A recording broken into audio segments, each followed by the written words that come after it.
अस्सलामुअलैकुम विद्यार्थी मित्रों, હું અફસાના ફરી તમારી સાથે જોડાઈ રહી છું। હવે આપણે જોઈશું સામાજિક વિજ્ઞાનમાં ધોરણ 6 પાઠ 7 ગુપ્ત યુગ અને અન્ય શાસકો। તો હવે આપણે ગુપ્ત યુગ અને અન્ય શાસકો એટલે કે પહેલાના સમયમાં જે આજથી આપણે ઈસવીસન પૂર્વની સદીમાં એટલે આજથી આપણે 500 વર્ષ અગાઉ વિશે ભણી રહ્યા છીએ, તો તેના વિશે આપણે માહિતી મેળવવા જઈ રહ્યા છીએ। અત્યાર સુધી આપણે જોઈ ગયા પાઠ 6। કયો પાઠ જોઈ ગયા? પાઠ 6। તો તે કયો હતો? તો કે મૌર્ય યુગ, ચંદ્રયુગ અને સમ્રાટ અશોક। તો અત્યાર સુધી આપણે મૌર્ય યુગ વિશેની માહિતી મેળવી અને તેમાં આપણે સમ્રાટ અશોક અને ચંદ્રગુપ્ત વિશેની આપણે માહિતી મેળવી હતી। તો હવે આપણે શાના વિશે માહિતી મેળવવા જઈ રહ્યા છીએ? તો કે હવે આપણે ગુપ્ત યુગ, અન્ય શાસકો એટલે ગુપ્ત યુગ। અત્યાર સુધી આપણે મૌર્ય યુગ જોયું, હવે આપણે ગુપ્ત યુગ અને ગુપ્ત યુગમાં કયા કયા શાસનોએ શાસન કર્યું, કયા કયા રાજ્યોએ શાસન કર્યું અને તેમણે કયા કયા રાજ્ય વિસ્તારમાં વધારો અને ઘટાડો કર્યો તે આપણે જોવા જઈ રહ્યા છીએ। ચાલો આપણે જોઈએ ગુપ્ત યુગ। જ્યાં અંડરલાઇન કરાવો તે અંડરલાઇન કરેલા મુદ્દાઓ તમારે તમારી સ્વાધ્યાયની નોટમાં લખવાના રહેશે અને પાઠના અંતે તમને સ્વાધ્યાય ટીક કરાવીશ, તે સ્વાધ્યાય તમારે લખવાનું રહેશે। ચાલો તો આપણે જોઈએ ગુપ્ત યુગ અને અન્ય શાસકો। અન્ય શાસકો ઈસુની 3જી સદીમાં મગધમાં પ્રભાવશાળી ગુપ્ત વંશની સત્તા સ્થપાઈ। ગુપ્ત વંશે ભારતમાં રાજકીય એકતા, શાંતિ અને સુરક્ષા સ્થાપી। તેનાથી અપૂર્વ સમૃદ્ધિ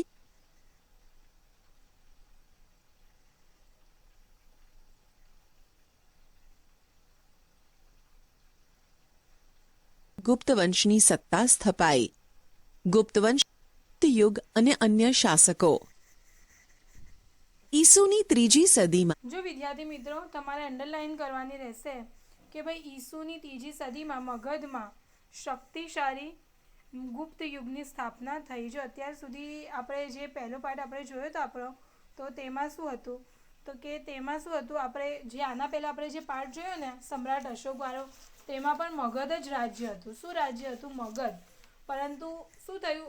મગધ બદલાઈ ગયું અને મગધની જગ્યાએ કયું રાજ્ય આવ્યું? મગધમાં મૌર્ય વંશનું શાસન હતું। ક્યારે? આના પહેલાંના પાઠમાં। ને હવે આપણું રાજ્ય તો મગધ જ રહેશે, પરંતુ શું બદલાઈ જશે? વંશ બદલાઈ જશે। તો હવે કયો વંશ આવી ગયો? તો કે હવે આવ્યો ગુપ્ત યુગ આવ્યો। કયો વંશ આવ્યો? ગુપ્ત યુગ। તો ચલો આપણે જોઈએ ગુપ્ત યુગમાં અંડરલાઇન કરજો બધા। મગધમાં પ્રભાવશાળી ગુપ્ત વંશની સત્તા સ્થપાઈ। ગુપ્ત વંશે ભારતમાં રાજકીય એકતા, શાંતિ અને સુરક્ષા સ્થાપી। તેનાથી અપૂર્વ સમૃદ્ધિ આવી। આથી ગુપ્ત યુગને ભારતનો સુવર્ણ યુગ કહેવામાં આવે છે। સુવર્ણ યુગ એટલે દેશની સમગ્ર પ્રજાની સર્વોત્કૃષ્ટ પ્રગતિ, આબાદી। ગુપ્ત સમ્રાટોએ લોકોને શાંતિ અને સમૃદ્ધિ આપી, જેની પ્રશંસા વિદેશી મુસાફરોએ પણ કરી છે। ગુપ્ત યુગનો સુવર્ણ યુગ ઘણે અંશે ગુપ્ત સમ્રાટોનું સર્જન હતું। ચંદ્રગુપ્ત પહેલો મગધના સામ્રાજ્યમાં શ્રીગુપ્ત ગુપ્ત વંશનો સ્થાપક હતો। તેના પુત્રનું નામ ઘટોત્કચ ગુપ્ત હતું। ઘટોત્કચ ગુપ્તના અનુગામી રાજા તરીકે ચંદ્રગુપ્ત પ્રથમ ઈસવીસન 319 પાટલીપુત્રની ગાદીએ આવ્યો। તેણે શક્તિશાળી લિચ્છવી જાતિની કન્યા કુમારદેવી સાથે લગ્ન કર્યા। લિચ્છવીઓની સહાયથી તેણે મગધના રાજ્યનો વિસ્તાર કર્યો। તેણે મગધની પાસેના પ્રયાગરાજ એટલે કે અલ્હાબાદ, સાકેત, અયોધ્યા જીતી લઈ મગધનો વિસ્તાર વધાર્યો। તેણે મહારાજને બદલે મહારાજાધિરાજ જેવું ગૌરવપ્રદ બિરુદ ધારણ કર્યું હતું। તેણે પોતાની સત્તા અને પ્રતિષ્ઠાની પ્રતીતિ કરાવવા સોનાના સિક્કા બહાર પડાવ્યા હતા। તેનો રાજ્યાભિષેક થયો ત્યારથી તેણે ગુપ્ત સંવત શરૂ કરાવ્યો। સૌરાષ્ટ્રના વલ્લભી રાજ્યના શાસકોએ પણ આ ગુપ્ત જો વિદ્યાર્થી મિત્રો પેજ નંબર 34 ઉપર ચંદ્રગુપ્ત પહેલો અંડરલાઇન કરજો કે મગધ સામ્રાજ્યમાં શ્રીગુપ્ત ગુપ્ત વંશનો સ્થાપક હતો। તેના પુત્રનું નામ ઘટોત્કચ હતું। ઘટોત્કચના ગુપ્તના અનુગામી રાજા તરીકે ચંદ્રગુપ્ત પ્રથમ ઈસવીસન 319માં પાટલીપુત્રની ગાદીએ આવ્યો। તેણે લિચ્છી જાતિની કન્યા કુમારદેવી સાથે લગ્ન કર્યા હતા। જો આપણે ગુપ્ત વંશના શાસક વિશે વાત કરીએ છીએ તો ગુપ્ત વંશનો સ્થાપક કોણ હતો? શ્રીગુપ્ત. તેના પુત્રનું નામ ઘટોત્કચ. અને ઘટોત્કચ ના અનુગામી રાજા એટલે તેના પહેલાનો રાજા કોણ હતો? તો કે ચંદ્રગુપ્ત પ્રથમ. તો ચંદ્રગુપ્ત પ્રથમે લીછવી જાતિની કન્યાકુમારી દેવી સાથે લગ્ન કર્યા હતા અને તેણે કેટલાક રાજ્ય વિસ્તાર વધાર્યા હતા. કયા રાજ્ય વિસ્તાર તેણે વધાર્યા હતા? તો અંડરલાઈન કરજો. તેને મગધ પાસેના પ્રયાગરાજ હાલ અલ્હાબાદમાં આવેલું છે. સાંકેત તો કે અયોધ્યામાં આવેલું છે. આ રાજ્યો તેને જીત્યા હતા. કોણે જીત્યા હતા? ચંદ્રગુપ્ત પહેલાએ. કયા વંશનો સ્થાપક હતો? તો કે ગુપ્ત વંશનો. અને એના પહેલાનો રાજા કોણ હતો? તો કે શ્રીગુપ્ત. ચલો હવે આપણે આગળ જોઈએ. સંવતનો સ્વીકાર કર્યો હતો. ગુપ્ત સંવતના આરંભના કારણે હિંદના ઇતિહાસમાં કાળગણના અને કાળક્રમ અનુસાર ઐતિહાસિક બનાવોની ગોઠવણી શક્ય બની. સમ્રાટ સમુદ્રગુપ્ત. ચંદ્રગુપ્ત પ્રથમ પછી તેનો પ્રતાપી પુત્ર સમુદ્રગુપ્ત ગાદીએ આવ્યો. સમુદ્રગુપ્તના સમયની માહિતી પ્રયાગરાજના સ્તંભલેખ એટલે કે પ્રયાગ પ્રશસ્તિ અને તેના સિક્કાઓમાંથી મળે છે. આ પ્રશસ્તિ રાજકવિ હરિશેણે રચી છે. તેમાં સમ્રાટ સમુદ્રગુપ્તના દિગ્વિજયો અને સાંસ્કૃતિક સિદ્ધિઓ વર્ણવી છે. તેણે ખૂબ જ ઓછા સમયમાં ઉત્તર ભારતના મોટા ભાગના રાજ્યોથી માંડી અફઘાનિસ્તાનના કુષાણ શાસનતંત્ર સુધી તેની વિજય યાત્રા કરી હતી. દક્ષિણમાં લગભગ 12 જેટલા રાજાઓને હરાવ્યા. તેણે આ રાજાઓને હરાવીને તેમના રાજ્યો ખાલસા કરવાને બદલે તેઓને ખંડિયા રાજાઓ તરીકે ડહાપણપૂર્વક પુનઃ સ્થાપિત કર્યા. રાજ્યનો વહીવટ ચલાવવા રાજ્યપાલો અને અધિકારીઓની નિમણૂક કરવામાં આવતી.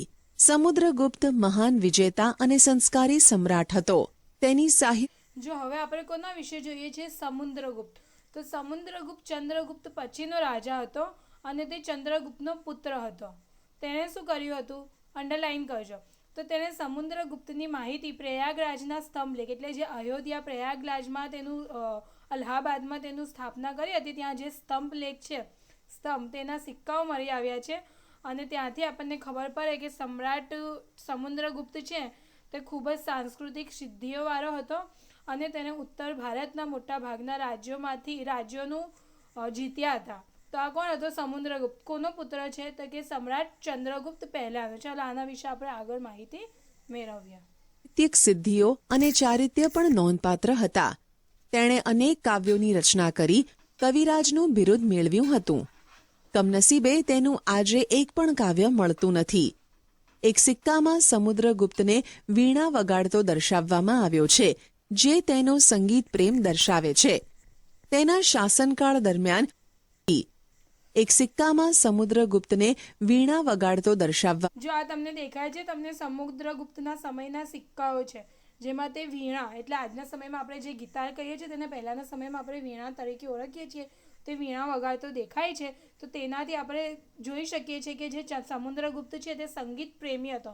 અને તમારી સ્વાધ્યાય પોથીના પેજ નંબર 35 ઉપર બી તમને દેખાતું હશે કે સમુદ્રગુપ્ત શાસન સમયના સિક્કા. તો જે સમુદ્રગુપ્ત સમયના સિક્કા છે તે તમે જોઈ શકો છો. તો આના ઉપરથી આપણે અંદાજો લગાવી શકીએ છીએ. જો આ બધું જે આપણે કરીએ છીએ તે વિઝ્યુઅલાઇઝ છે. આપણે માત્ર ખાલી તેની સંભાવના કરી શકીએ છીએ કે આપણે એવો અંદાજ લગાવી શકીએ છીએ કેમ કે આપણને જે પહેલાંના સમયના જે સિક્કાઓ કે બધું મળે છે તેના પરથી આપણે અંદાજો લગાવી શકીએ છીએ પરંતુ કન્ફર્મ કહી શકતા નથી. ચલો આપણે આગળ જોઈએ. આવ્યો છે જે તેનો સંગીત પ્રેમ દર્શાવે છે. તેના શાસનકાળ દરમિયાન અનેક મંદિરો, બૌદ્ધ વિહારો અને જૈન ઉપાશ્રયો બંધાયા હતા. તેણે અશ્વમેઘ યજ્ઞ કર્યો હતો. આ સંદર્ભે તેણે સિક્કા પડાવ્યા હતા. તેણે પોતાના દરબારમાં વિદ્વાનોને એકત્રિત કરી ઉચ્ચ પ્રકારનું સાહિત્ય સર્જન કરાવ્યું હતું. જ્ઞાનીઓ તેની અને તે જ્ઞાનીઓની સોબત ઈચ્છતા હતા. તેણે હિન્દુ ધર્મને ઉત્તેજન આપ્યું હતું. તેણે સામાજિક રીત રિવાજોને સ્વીકાર્યા હતા. પ્રાચીન ભારતના ઇતિહાસમાં સમુદ્રગુપ્તનું સ્થાન વિશિષ્ટ અને નોંધપાત્ર છે. ગુપ્ત સામ્રાજ્યની મહત્તાનો તે સર્જક હતો. સમ્રાટ ચંદ્રગુપ્ત બીજો વિક્રમાદિત્ય. ઈસવીસન 375માં સમુદ્રગુપ્તનું અવસાન થયું. તેના સ્થાને ચંદ્રગુપ્ત બીજો ગાદી ઉપર આવ્યો. તેણે પિતાએ વારસામાં આપેલા વિશાળ સામ્રાજ્યને સફળતાપૂર્વક સાચવ્યું. એટલું જ નહીં પણ કેટલાક વિજયો મેળવીને સામ્રાજ્યનો વિસ્તાર વધાર્યો. ચંદ્રગુપ્ત બીજો ગુપ્ત વંશનો સૌથી પ્રતિભાશાળી શાસક હતો. તેના સામ્રાજ્યની સરહદો શક રાજ્યને અડકીને આવી હતી. તેણે ગુજરાત ઉપર હુમલો કરી શક ક્ષત્રપ વંશના રાજ્યનો અંત આણ્યો. આ વિજયની યાદમાં શકારી બિરુદ ધારણ કર્યું. તે વિક્રમાદિત્ય પણ કહેવાયો. તેણે 300 વર્ષથી પગદંડો જમાવીને બેઠેલા. જો હવે આપણે કોના વિશે જોઈએ છીએ તો કે હવે આપણે જોઈએ છીએ સમુદ્રગુપ્તના અવસાન થયા અને તેના પછી તેની ગાદીએ કોણ આવ્યો તો કે ચંદ્રગુપ્ત બીજો. કોણ આવ્યું? ચંદ્રગુપ્ત બીજો. સૌથી પ્રથમ રાજા કોણ હતો તો કે ચંદ્રગુપ્ત પહેલો. તેના પછી કોણ આવ્યું તો કે સમ્રાટ સમુદ્રગુપ્ત. અને પછી કોણ આવ્યું તો કે ચંદ્રગુપ્ત બીજો અને વિક્રમાદિત્ય. તો ચંદ્રગુપ્ત બીજો જ્યારે સમુદ્રગુપ્તનું અવસાન થયું ત્યારે ચંદ્રગુપ્ત બીજો મગધની ગાદી પર આવ્યો. તેના પિતાને વારસામાં આપેલા વિશાળ સામ્રાજ્યને સફળતાપૂર્વક ચલાવ્યું. અંડરલાઇન કરજો. અને ત્યારબાદ તેણે વિજયો મેળવીને રાજ્ય વિસ્તાર કર્યો. રાજ્ય વિસ્તાર કરવું એટલે રાજ્યનું વધારો કરવો. અને તેને વિક્રમાદિત્ય નામથી પણ ઓળખવામાં આવે છે. કારણ કે તો અંડરલાઇન કરજો, તેણે ગુજરાત ઉપર હુમલો કરી શક ક્ષત્રપ વંશના રાજ્યનો અંત કર્યો. આ વિજયની યાદમાં શકારી બિરુદ ધારણ કર્યું. અંડરલાઇન કરજો કે સમ્રાટ ચંદ્રગુપ્તને શિકારી બિરુદ ધારણ કર્યું અને તેને વિક્રમાદિત્ય પણ કહેવાયો હતો. તેણે કયા વંશના રાજાઓ કયા લોકોને તેણે હરાવ્યા હતા તો કે શક ક્ષત્રપ. ક્યાં રહેતા હતા તો કે ગુજરાતમાં તેણે ગુજરાત ઉપર હુમલો કર્યો હતો અને તે ગુજરાતમાં રહેતા હતા અને તેમણે હરાવીને તેને શિકારી બિરુદ મેળવ્યું અને સાથે સાથે તેને વિક્રમાદિત્ય તરીકે પણ ઓળખવામાં આવ્યો. ચલો આગળ જોઈએ. શક ક્ષત્રપોને હાંકી કાઢવા માટે શક્તિશાળી રાજ્યો સાથે લગ્ન સંબંધો બાંધી તેમની મદદથી પોતાનું સૈન્ય બળ વધાર્યું. આ લગ્ન સંબંધો તેને પોતાના સામ્રાજ્યના વિસ્તારમાં અને દુશ્મનોને મહાત કરવામાં ખૂબ ઉપયોગી થયા. તેણે જીતેલો નવો પ્રદેશ ઘણો જ અગત્યનો હતો. ગુજરાત અને સૌરાષ્ટ્રના સમૃદ્ધ પ્રદેશો ભૃગુ કચ્છ, ભરૂચ અને સ્તંભ તીર્થ ખંભાતના ધીકતા બંદરો ગુપ્ત સામ્રાજ્યને મળ્યા. પરિણામે રાજ્યનો દરિયાઈ વેપાર ખૂબ વધ્યો અને ગુપ્ત રાજાઓ અખૂટ સંપત્તિના માલિક બન્યા. ચંદ્રગુપ્ત દ્વિતીયના સમયમાં આવેલા ચીની યાત્રાળુ ફાહિયાએ ગુપ્ત રાજ્ય વહીવટના અને ગુપ્ત સામ્રાજ્યની સમૃદ્ધિના વખાણ કર્યા છે. ચંદ્રગુપ્ત બીજો વૈષ્ણવ ધર્મી હોવા છતાં અન્ય ધર્મો પ્રત્યે ખૂબ આદરભાવ ધરાવતો હતો. તેનો સેનાપતિ આમ્રકાર દેવ બૌદ્ધ ધર્મી અને રાજ્યમંત્રી વરસેન શૈવ ધર્મી હતો. રાજધાની પાટલીપુત્રમાં પણ અનેક બૌદ્ધ મઠો આવેલા હતા. તેના શાસનકાળ દરમિયાન મેળવેલ સાંસ્કૃતિક સિદ્ધિઓને કારણે જ ગુપ્તયુગ સુવર્ણ યુગ બની શક્યો. તે વિદ્વાનો અને કવિઓનો આશ્રયદાતા હતો. સંસ્કૃત ભાષાના મહાન કવિ અને નાટ્ય લેખક કાલિદાસ તેના રાજકવિ હતા. ધન્વંતરી તેના રાજવૈદ્ય હતા. વૈજ્ઞાનિક વરાહમિહિર, વૈતાલ ભટ્ટ, અમરકોશના રચયિતા અમરસિંહ જેવા રત્નોથી તેનો રાજદરબાર શોભતો હતો. તેના સમયમાં શિલ્પ, સ્થાપત્ય અને ચિત્રકલાનો સુંદર વિકાસ થયો. અજંતાના ઘણા કલાપ મંડપો તેના સમયમાં તૈયાર થયા. તેણે રાજધાની પાટલીપુત્રમાં અનેક બૌદ્ધ મઠો બંધાવ્યા. ચલો હવે આપણે કોના વિશે જોવા જઈ રહ્યા છીએ તો કે હવે આપણે જોઈએ સમ્રાટ ચંદ્રગુપ્ત બીજો વિક્રમાદિત્ય. તેણે બૌદ્ધ ધર્મનો સ્વીકાર કર્યો હતો. કયા ધર્મનો સ્વીકાર કર્યો? બૌદ્ધ ધર્મનો. અને તેણે સંસ્કૃત ભાષાના મહાકવિ અને નાટ્યલેખ કવિ કાલિદાસ તેના રાજકવિ હતા.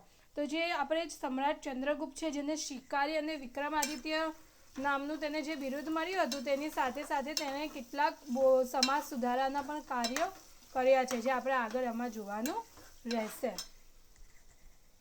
હતા. દિલ્હી પાસેનો મહેરોલી લોહસ્તંભ તેના સમયમાં સ્થપાયો, જેને સદીઓ સુધી તાપ અને અંડરલાઇન કરજો. દિલ્હી પાસેનું મહેરોલી સ્તંભ તે કોના સમયમાં સ્થાપવામાં આવ્યો હતો? લોહ સ્તંભ એટલે લોખંડનો સ્તંભ ચંદ્રગુપ્ત બીજાના સમયમાં સ્થાપવામાં આવ્યો હતો. અને તે સ્તંભ એવો છે કે તેના પર કાટ લાગતો નથી. કે વરસાદ હોય કે તડકો હોય, ભલે લોખંડ છે પણ તેના પર કાટ લાગતો નથી. સદીઓથી તે તેવો ને તેવો રહે છે. કયો સ્તંભ? મહેરોલી સ્તંભ. ક્યાં આવેલો છે? તો કે દિલ્હીમાં. અને તેને શું કહેવાય છે? મહેરોલી લોહ સ્તંભ એટલે લોખંડનો સ્તંભ. ચલો આગળ જોઈએ. વરસાદમાં રહેવા છતાં કાટ લાગ્યો નથી. તેણે પાટલીપુત્ર ઉપરાંત ઉજ્જૈનને બીજી રાજધાની બનાવી. તેણે રાજ્યને જુદા જુદા વહીવટી એકમોમાં વહેંચી સુવ્યવસ્થિત વહીવટ ચલાવ્યો. લગભગ ઈસવીસન 414ના અરસામાં મહાન સમ્રાટ ચંદ્રગુપ્ત વિક્રમાદિત્યનું અવસાન થયું. કુમારગુપ્ત પહેલો.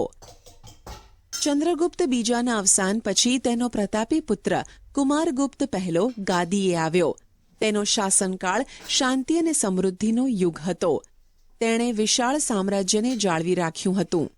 તેના સમયમાં પુષ્યમિત્ર જાતિના લોકોએ બળવો કર્યો હતો. આ બળવાને તેના પુત્ર સ્કંદગુપ્તે તરત જ શમાવી દીધો હતો. તેના સમયમાં સામ્રાજ્યની ઉત્તર સરહદે હુણોએ હુમલા શરૂ કર્યા હતા. સ્કંદગુપ્તે તેમને પાછા કાઢ્યા હતા. કુમારગુપ્ત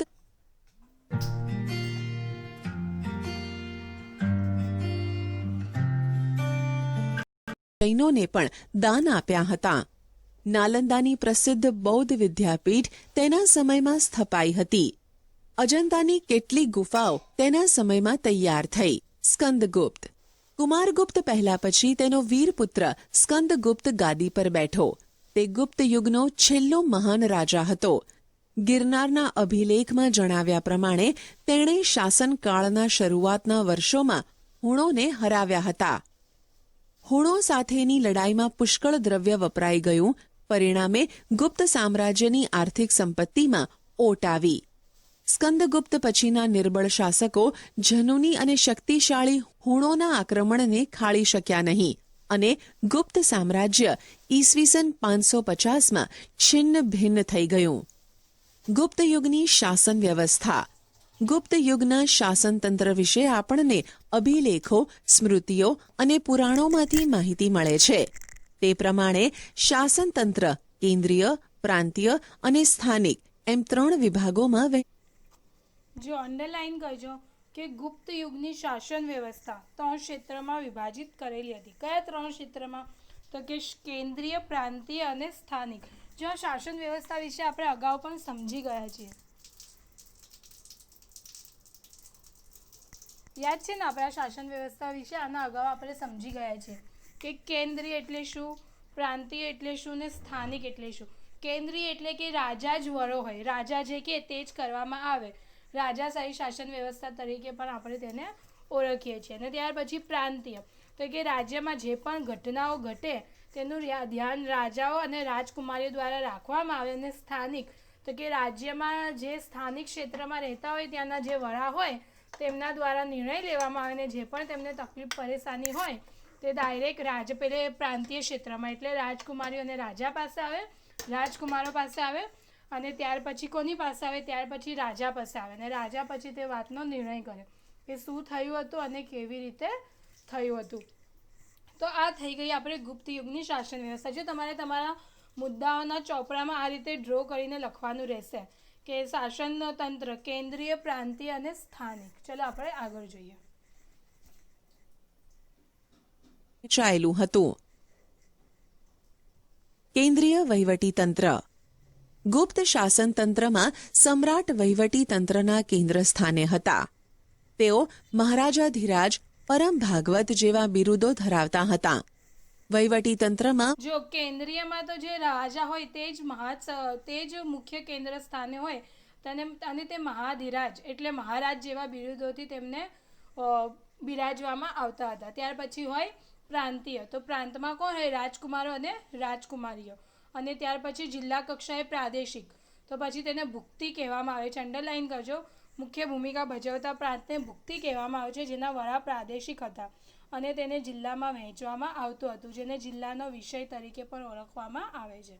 ચલો જોઈએ આગળ. મુખ્ય સેનાપતિ મહાબલાધિકૃત, વિદેશ મંત્રી મહાસંધિ વિગ્રહક, મહેલો અને દ્વારોના રક્ષકોના વડા મહાપ્રતિહાર કહેવામાં આવતા. મહાઅશ્વપતિ એ ઘોડેસવાર સેનાના વડા અને મહાપિલુપતિ એ હાથીની સેનાના વડા હતા. રાજ્યના દસ્તાવેજો સાચવવા માટે પુસ્તપાલની નિમણૂક કરવામાં આવતી. વોટ્સએપ પર ચૂકવણીનું સેટઅપ ધોરણ કરવામાં આવતી. પ્રાંતીય વહીવટીતંત્ર. પ્રાંતના વડા તરીકે મોટે ભાગે રાજકુમારને મૂકવામાં આવતા. કુમારામાત્ય અને આયુક્ત પ્રાંતમાં મુખ્ય ભૂમિકા ભજવતા. પ્રાંતને ભુક્તિ કહેવામાં આવતું, જેના વડા પ્રાદેશિક હતા. પ્રાંતને જિલ્લામાં વહેંચવામાં આવતું. જિલ્લાને વિષય કહેવામાં આવતો. કેટલાક નગરો અને રાજધાની પાટલીપુત્રમાં મ્યુનિસિપાલિટી જેવી વહીવટી વ્યવસ્થા દેખાય છે. તેમાં નગર શ્રેષ્ઠી, કાયસ્થ, મુખ્ય કારીગર અને મુખ્ય વેપારી એમ 4નું વર્ચસ્વ જોવા મળે છે. સ્થાનિક વહીવટી તંત્ર. ગ્રામ કક્ષાએ સમિતિ બનાવવામાં આવતી, જેમાં વડીલો, ગામના મુખી અને અગત્યના વયસ્ક નાગરિકોનો સમાવેશ કરવામાં આવતો. ગુપ્ત યુગની આર્થિક સ્થિતિ. ગુપ્ત યુગ આર્થિક પરિસ્થિતિમાં ભારતનો સુવર્ણ યુગ હતો. ખેતી, આંતરિક વેપાર અને આંતરરાષ્ટ્રીય વેપાર ખૂબ વિકસ્યો હતો. વિશિષ્ટ ખેત પદ્ધતિઓમાં વાર્ષિક, ત્રિવાર્ષિક અને પંચવાર્ષિક ખેત પદ્ધતિઓ જોવા મળેલ છે. ઉત્તર ભારતમાં ઘઉં, ચોખા, ગાંધારમાં શેરડી, કાશ્મીરમાં દ્રાક્ષ અને કેસર તથા કામરૂપમાં નાળિયેર થતા. બંગાળમાં પુષ્કળ પ્રમાણમાં ચોખા થતા. ગુજરાતમાં અને સિંધમાં કપાસનો પાક અને બંગાળમાં રેશમનું ઉત્પાદન થતું. દક્ષિણ ભારતમાં મરી મસાલા, રેશમ અને કપાસનો વેપાર વિકસ્યો હતો. રાજા કુલ ઉત્પાદનનો 6ઠ્ઠો ભાગ કર તરીકે લેતા હતા. બ્રાહ્મણો અને મંદિરોને ભૂમિ દાનમાં આપવામાં આવતી હતી. આંતરરાષ્ટ્રીય વેપાર એ ગુપ્ત યુગની વિશેષતા હતી. ભારતથી સ્થળ માર્ગે મધ્ય એશિયા લઈને યુરોપ સુધી સુતરાઉ કાપડ, રેશમી કાપડ અને મસાલા નિકાસ થતા. તો ખંભાત, ભરૂચ, સોપારા અને તામ્રલિપ્તિ જેવા આંતરરાષ્ટ્રીય બંદરોના માધ્યમથી વિશ્વના પૂર્વ અને પશ્ચિમ ભાગમાં સુતરાઉ કાપડ, રેશમી કાપડ, મસાલા, તેજાના, ઇમારતી. જો આ આપણી આર્થિક સ્થિતિ છે ગુપ્ત સમયની, કે ગુપ્ત સમયના અંદર આપણી આર્થિક પરિસ્થિતિ કેવી હતી.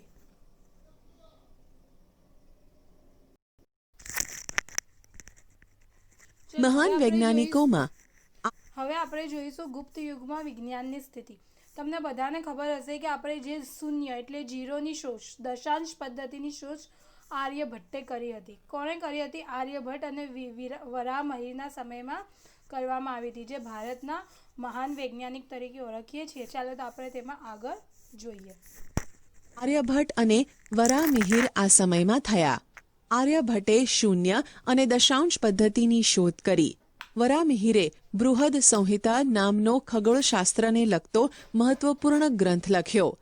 વાઘભટ્ટે આયુર્વેદ ક્ષેત્રે અષ્ટાંગ હૃદય સંહિતા નામનો મહાન ગ્રંથ લખ્યો. આ કાળે મનુષ્યો અને પ્રાણીઓ માટે વૈદક શાસ્ત્ર વિકસ્યું હતું. હાથી ઘોડાની દવાઓ પણ શોધાઈ હતી. રસાયણ શાસ્ત્રનો પણ ખાસો વિકાસ થયો હતો. તેનું સર્વશ્રેષ્ઠ ઉદાહરણ દિલ્હી પાસે આવેલો મહેરોલીનો લોહસ્તંભ છે, જેને હજી સુધી કાટ લાગ્યો નથી. સમ્રાટ હર્ષવર્ધન. ગુપ્તયુગ પછી પ્રાચીન ભારતના મહત્વપૂર્ણ રાજ્યોમાં હર્ષવર્ધનનું રાજ્ય ગણાય છે. તેઓ થાણેશ્વરના પુષ્યભૂતિ વંશના હતા. પ્રભાકર વર્ધનના પુત્ર રાજ્યવર્ધન અને હર્ષવર્ધન હતા, જ્યારે તેમની પુત્રી રાજ્યશ્રી હતી. રાજ્યશ્રી કનોજના રાજા ધ્રુવવર્માને પરણી હતી. ગૌડ રાજવી શશાંક અને માલવ રાજે રાજ્યશ્રીનું અપહરણ કરી રાજ્ય પર આક્રમણ કરતા મોટી કટોકટી ઊભી થઈ. રાજ્યવર્ધનનું મૃત્યુ રાજ્યશ્રીને બચાવવા જતા થયું. આવી કટોકટી ભરી પરિસ્થિતિમાં ઈસવીસન 606માં સમ્રાટ હર્ષે રાજ્યારોહણ કર્યું. તેમણે રાજ્યશ્રીને બચાવ્યા. એટલું જ નહીં, રાજ્યશ્રીનું રાજ્ય કનોજ અને થાણેશ્વર એમ બંને રાજ્યો પર પોતાનું યોગ્ય શાસન શરૂ કર્યું. હર્ષવર્ધન પ્રાચીન ભારતના છેલ્લા મહાન સમ્રાટ હતા. તેમણે મગધ, ઓડિશા, સારસ્વત, ગૌડ, મિથિલા સુધી પોતાનું સામ્રાજ્ય ફેલાવ્યું હતું. તેના સમકાલીન રાજ્યોમાં વલ્ભીના મૈત્રક રાજા ધ્રુવસેન તેના જમાઈ હતા. દખ્ખણમાં પુલકેશી બીજો સૌથી શક્તિશાળી રાજા હતો. હર્ષવર્ધન અને પુલકેશી વચ્ચે થયેલા નર્મદાના યુદ્ધમાં સમ્રાટ હર્ષનો પરાજય થયો. હર્ષ મોટે ભાગે નર્મદાથી ઉત્તરના શક્તિશાળી રાજા ગણાતા હતા. સમ્રાટ હર્ષનું સાંસ્કૃતિક પ્રદાન બહુ જ અગત્યનું હતું. તેના સમયમાં મહાન ચીની યાત્રી યુઅન શ્વાંગ ભારત આવ્યા હતા. તેમના રાજદરબારમાં રહ્યા હતા. હર્ષ શૈવ ભક્ત હતા અને પછીથી બૌદ્ધ ધર્મના મહાન અનુયાયી બન્યા. તેમણે કનોજમાં યુઅન શ્વાંગના અધ્યક્ષપદે એક ધર્મ પરિષદનું આયોજન કર્યું. બુદ્ધની પ્રતિમાને હાથીની અંબાડી પર મૂકી તેની પૂજા કરાવી સ્થાપિત કરી હતી. મહાયાન અને હિનયાન સંપ્રદાયો વિશે આ પરિષદમાં ગોષ્ઠી યોજાઈ હતી. સમ્રાટ હર્ષ સાહિત્ય, કલા અને વિદ્યા પ્રત્યે અનુરાગ રાખતો હતો. તેના દરબારમાં મહાન કવિ બાણભટ્ટ સંકળાયેલા હતા, જેમણે હર્ષચરિતમ અને કાદંબરી જેવા સંસ્કૃત સાહિત્યના મહાન ગ્રંથો લખ્યા હતા. મયુરભટ્ટ અને કવિ જયસેન પણ હર્ષના સમયના મહાન કવિઓ હતા. સમ્રાટ હર્ષ પોતે પણ ઉચ્ચ કોટીના સાહિત્યકાર હતા. તેમણે પ્રિયદર્શિકા અને રત્નાવલી નામના બે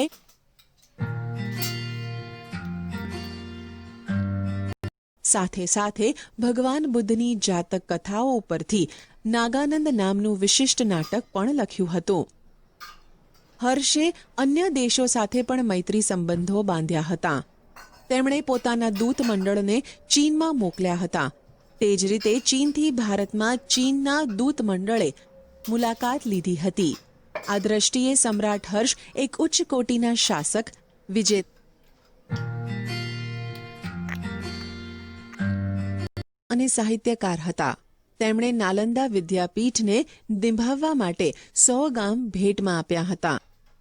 પુલકેશી બીજો સમ્રાટ હર્ષના સમકાલીન રાજ્યોમાં સૌથી શક્તિશાળી ચાલુક્ય વંશી રાજા પુલકેશી બીજા હતા. તેમણે મહારાષ્ટ્રમાં રાષ્ટ્રકૂટો પાસેથી સત્તા આંચકી રાજ્ય સ્થાપ્યું. પુલકેશી બીજાએ 40 વર્ષ જેટલા લાંબા સમય સુધી શાસન કર્યું હતું. તેણે સમ્રાટ હર્ષને પણ હરાવ્યા હતા. તે મહાન વિજેતા હતા. તેણે દક્ષિણ ભારતના કદંબો, માહેશ્વરના ગંગો, કોંકણના મૌર્યોને હરાવી દક્ષિણ પથના સ્વામીનું બિરુદ પ્રાપ્ત કર્યું હતું. લાટ, માલવ અને ગુર્જરોને પણ તેણે હરાવ્યા હતા. કર્ણાટક, મહારાષ્ટ્ર અને કોંકણ એ સમગ્ર વિસ્તારનો તે સ્વામી હતો. હર્ષની જેમ તેણે પણ અન્ય દેશો સાથે સંબંધો વિકસાવ્યા હતા. તેણે ઈરાનમાં પોતાના એક રાજદૂતને મોકલ્યો હતો. ઈરાનના શહેનશાહ ખુશરો બીજા તેના મિત્ર હતા.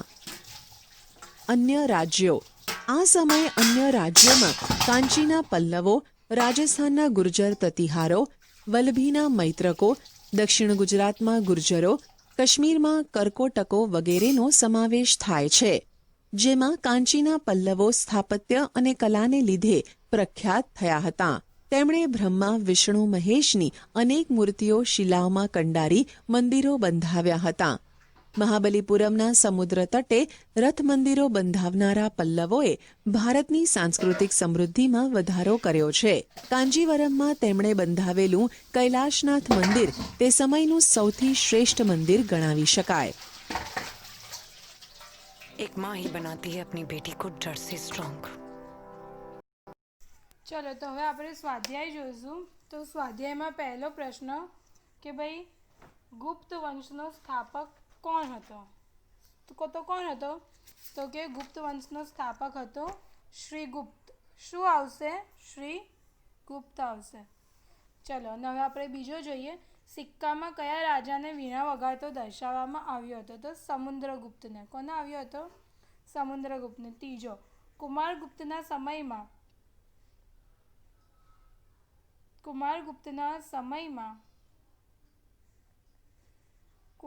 આપણે ત્રીજું જોઈ લીધું. શું આવશે ત્રીજામાં? સમુદ્રગુપ્ત આવશે. શું આવશે?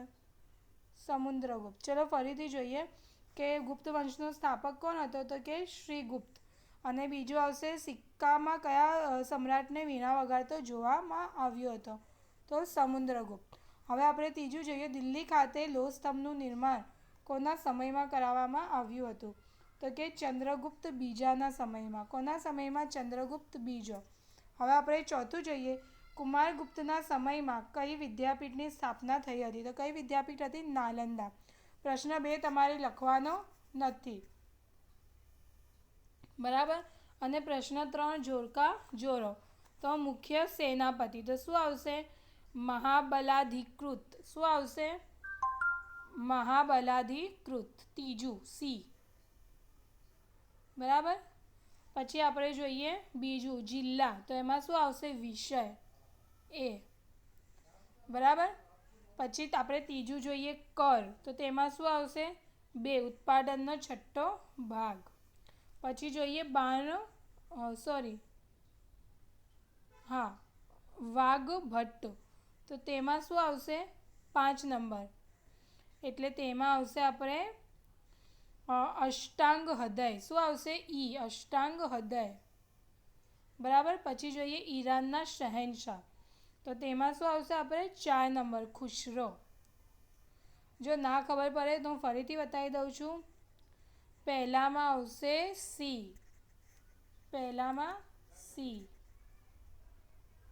બીજામાં આવશે એ. શું આવશે? એ. ત્રીજામાં આવશે ઉત્પાદનનો છઠ્ઠો ભાગ એટલે બી. બરાબર. ચોથામાં આવશે ઈ. બરાબર. પાંચમામાં આવશે ડી. શું આવશે પાંચમામાં? ડી. તો આ સાથે આપણો પાઠ અહીંયા પૂરો થાય છે. અને બધાએ પ્રશ્ન 1 અને પ્રશ્ન 3 લખવાનો છે. પ્રશ્ન 2 લખવાનો નથી. તો બધાએ સ્વાધ્યાય પોતાની સ્વાધ્યાયની નોટમાં લખવાનું છે, મુદ્દાઓ પૂરા થાય ત્યાર પછી. ચલો, થેન્ક યુ. ને હવે પછીના નેક્સ્ટ લેક્ચરમાં હું તમને આની સ્વાધ્યાય પોથીની PDF મોકલીશ, જે તમારે લખવાની રહેશે.